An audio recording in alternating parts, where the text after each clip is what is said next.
पर्यावरण सुरक्षा, पर्यावरण स्वच्छता के लिए अपने ग्रामीण क्षेत्र में हम एक नाटक प्रस्तुत कर रहे हैं। उस नाटक के अंदर हम आपको स्वच्छता के बारे में, सैनिटेशन के बारे में एक नाटक के माध्यम से हम आपको उच्च शिक्षा को प्रदान करेंगे। ठीक है, एक सीन है, एक मोहल्ला है, इस मोहल्ले की गली है और इस मोहल्ले की गली के अंदर मतलब बहुत सारा कचरा पड़ा हुआ है, मक्खियाँ भीग बना रही है, मच्छर घूम रहे हैं और नालियाँ ऐसी बाहर निकली हुई, पानी फैला हुआ है और वहाँ पर से बदबू आ रही है। और पास में ही एक जो मीना है, जिनका एक घर है, परिवार है, वो मीना अपने घर के पास में बैठी हुई है और बहुत से परेशान दिखाई दे रही है।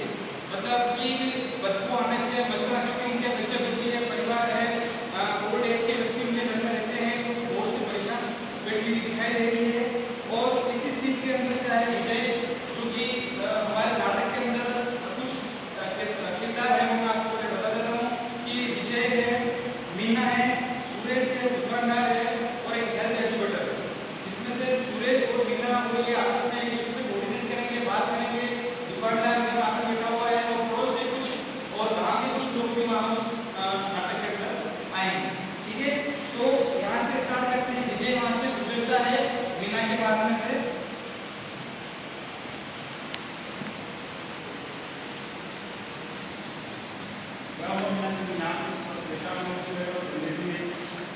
देखो ना, इतनी गंदगी फैली है, हर जगह कचरा है, इसी वजह से मेरे बच्चे बीमार हो गए। और इतने में से विजय का दोस्त वहाँ से काम आता है।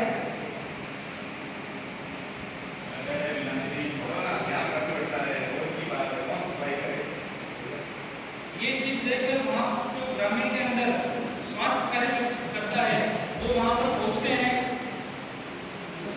स्वास्थ्य विभाग से आया हूँ, जैसा कि मैं देख रहा हूँ आप लोग स्वच्छता को लेकर बातें कर रहे हैं।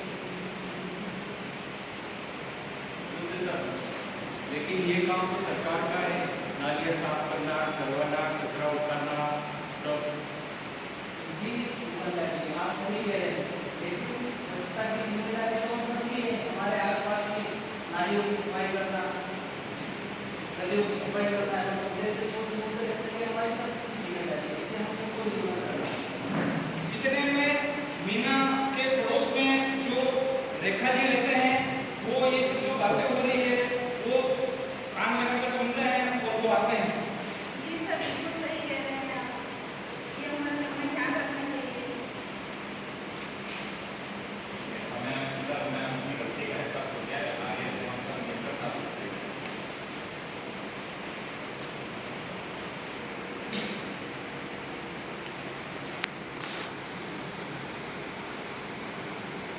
जैसा कि आज हमने हमारे रोल प्ले के माध्यम से हमने देखा कि किस प्रकार से एक स्वच्छता जो है, एक बात करने में बहुत छोटा सा शब्द लगता है, लेकिन ये स्वच्छता हमारे जीवन में कितना इम्पोर्टेंट रोल प्ले करता है, क्योंकि काफ़ी सारे बेनिफिट हमें इससे मिलते हैं और गवर्नमेंट का भी काफ़ी सारा ध्यान इस ओर है।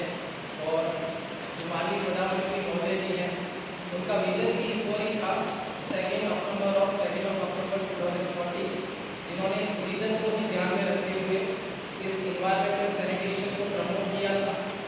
तो हम सबकी भी जिम्मेदारी है।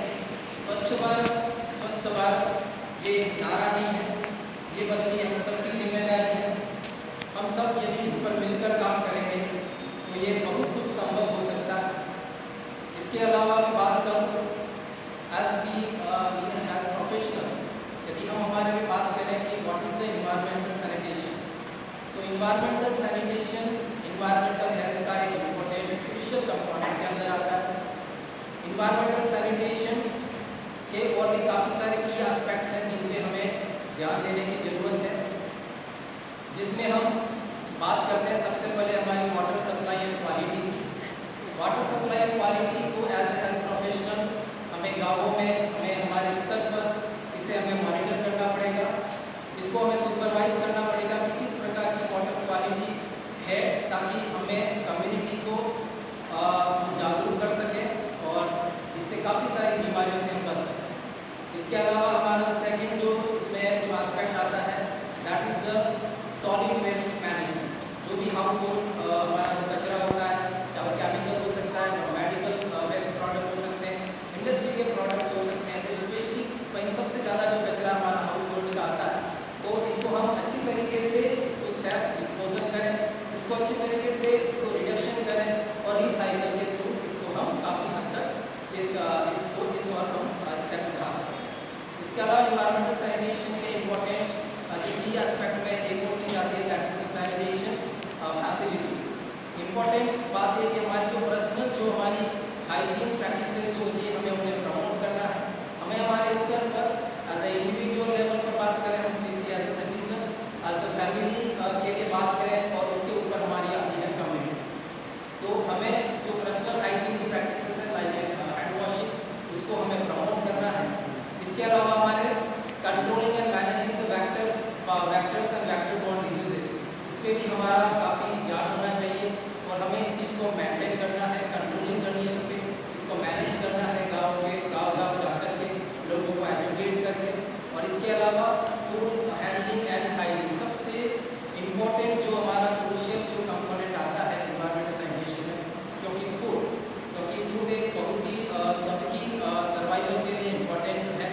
और फूड हैंडलिंग से लेकर के फूड जहाँ से मैन्युफैक्चर होता है वहाँ से लेकर के फूड को जब तक हम कंज्यूम ना कर लें, इस पूरे प्रोसेस के दौरान जो भी लोग इसमें इंक्लूड हैं, उन सबकी जिम्मेदारी बनती है कि फूड को, चाहे वो प्रिपरेशन को लेकर के हो, फूड को प्रोडक्शन को लेकर के हो, फूड का बीच में ट्रांसपोर्टेशन को लेकर के हो, फूड को बेचने को लेकर के हो, और फूड जहाँ तक हम कंज्यूम नहीं कर लेते और फूड को प्रिपरेशन को हमारे नॉर्मली घर में जो प्रिपेयर करते हैं, तो इन सबकी जिम्मेदारी होती है। और हम इससे सबसे ज़्यादा जिम्मेदारी एज ए प्रोफेशनल कि हम इन सबको एजुकेट कर सकें। एंड लास्ट बात करूँगा कुछ और घटक की, जैसे कि एयर पॉल्यूशन की क्वालिटी को हमें मेंटेन करना है। एयर पॉल्यूशन इंडोर भी है, आउटडोर भी है, क्योंकि काफ़ी सारी रेस्पिरेटरी डिजीज और अदर हार्ट डिजीज जो है ट्रांसमिट होती है। सो ये हम भी इसको भी हमें मैनेज करना है। इसके अलावा ऑक्यूपेशनल हैजर्ड्स, ये कुछ इन्वायरमेंटल सैनिटेशन के इम्पोर्टेंट कुछ क्रूशियल कंपोनेंट्स हैं, जिसको एज ए हेल्थ प्रोफेशनल हमें घर घर जा कर के लोगों को जानकारी देना है। सो बात ये करूँगा कि as a individual, as a family, और फिर उसके बाद हमारी कम्युनिटी, इस और हम जाएँ। और आज हमने इसी को बताया है इन्वायरमेंटल सैनिटेशन के बारे में।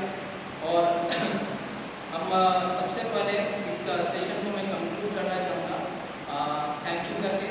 तो सबसे पहले I would like to thanks our respected coordinator ma'am, thank you ma'am for your guidance and support. Next I would like to thanks our classmates who help us directly or indirectly and listen patiently for our session। and thanks कहना चाहूँगा पूरी हमारी group team का।